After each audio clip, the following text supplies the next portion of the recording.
શીરાનું નામ સાંભળતા જ મોઢામાં પાણી આવી જાય. તો આજે આપણે શક્કરિયાનો શીરો બનાવીશું. ના તો બાફવાની ના તો શેકવાની ઝંઝટ.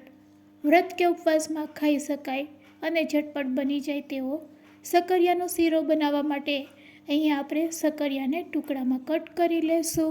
ગેસની ફ્લેમ ચાલુ કરી પેનમાં 2 ચમચી જેટલું ઘી લેશું અને શક્કરિયાના ટુકડાને તેમાં એડ કરી આ રીતે ઘીમાં શેકી લેશું. 4 મિનિટ માટે ઘીમાં આપણે બાફીશું.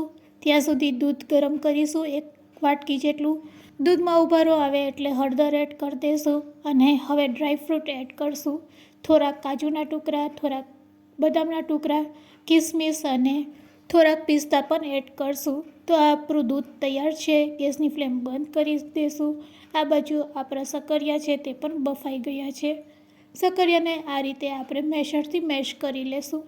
શક્કરિયા સરસ મેશ થઈ જાય અને માવો થઈ જાય એટલે તેમાં આપણે 4 ચમચી જેટલી ખાંડ એડ કરશું.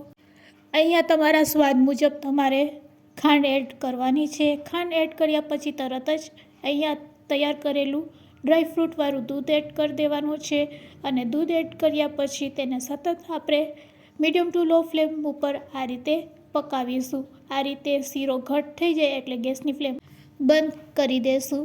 તો એકદમ ગરમા ગરમ રેડી છે શક્કરિયાનો શીરો. સર્વ કરવા માટે તેને આપણે કાજુ બદામથી ગાર્નિશ કરીશું.